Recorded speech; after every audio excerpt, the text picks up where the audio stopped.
Hilton Worldwide Holdings is cutting ties with a Minneapolis hotel that refused to accept the bookings of ICE agents. This comes after the Department of Homeland Security accused the hotel chain of launching a coordinated campaign to refuse service to its agents. DHS posted screenshots of emails stating immigration agents are not allowed to stay at the Hampton Inn Lakeville property.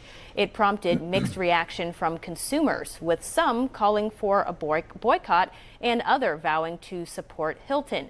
So here with more on how companies are handling potential online crises, the president and brand strategist of the Prodigal Company, Jeff Hedrick. Jeff, thank you for coming in. Good morning, Leslie. Always good to see you. Good morning. So Hilton acted pretty swiftly when this news came out. Do you think they made the right decision to avoid a larger PR crisis here? Yeah, definitely. I think that we're seeing two things in this now. We're seeing the one that companies are recognizing you have to move quickly.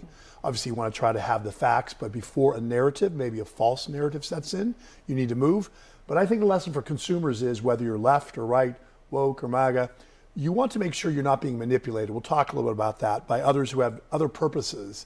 And so I think for consumers, it's chill. For companies, it's move quickly.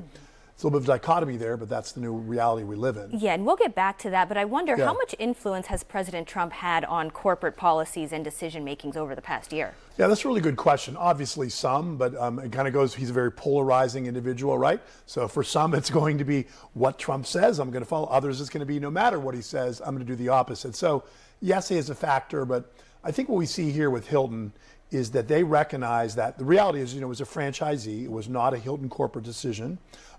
Once it was clear that actually it was true that they were denying ICE agents, it's almost amazing how usually large companies can't move quickly. I think it was within about 24 hours that they could affirm they were still denying ICE agents. Hilton had a crane at the property taking down the signage.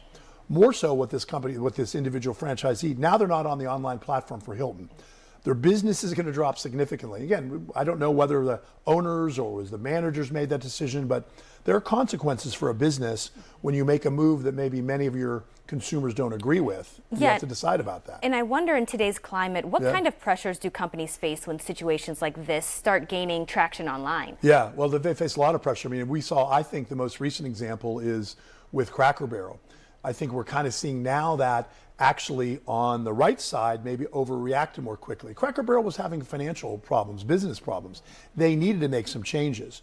What we now understand is some people misunderstood those.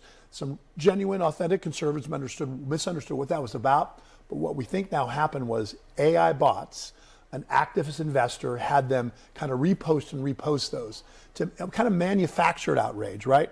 So wherever you are politically, do you want to be manipulated? In that case, it seems fairly clear, to me at least, what I've read, that was a kind of manufactured outrage. The logo is a problem. I have a designer who talked about a problem with her logo. It doesn't show well on billboards, right? Yeah, and I want to stick with Cracker Barrel. How does this compare to the backlash that they faced last year over that rebrand? Yeah, so what I'm saying is that backlash, I think, was a little bit manufactured. That it wasn't really about being a woke rebrand. When you look at what they were trying to do, they were trying to make some adjustments to the business. Have you been to Cracker Barrel? I have not. Okay, no. If you go in, it looks like your grandma's place. I have seen pictures of it, of course. Okay, they need to modernize it, right? That Uncle Herschel, whatever his name is, that logo is hard to see. It's really not a classic kind of logo. So they probably should have moved more quickly to explain what was going on, right? So now we're seeing Hilton saying, okay, we've learned that lesson.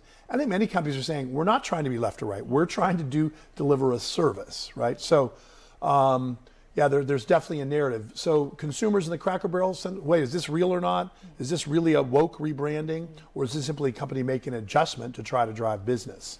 And I want to go back to the protest. Now, we're also seeing entertainers respond to the protest in Minneapolis. John Mulaney, he postponed a show. What does that say about how far these situations can ripple? Yeah, I think we all have to make a decision on how political do we want society to be, right?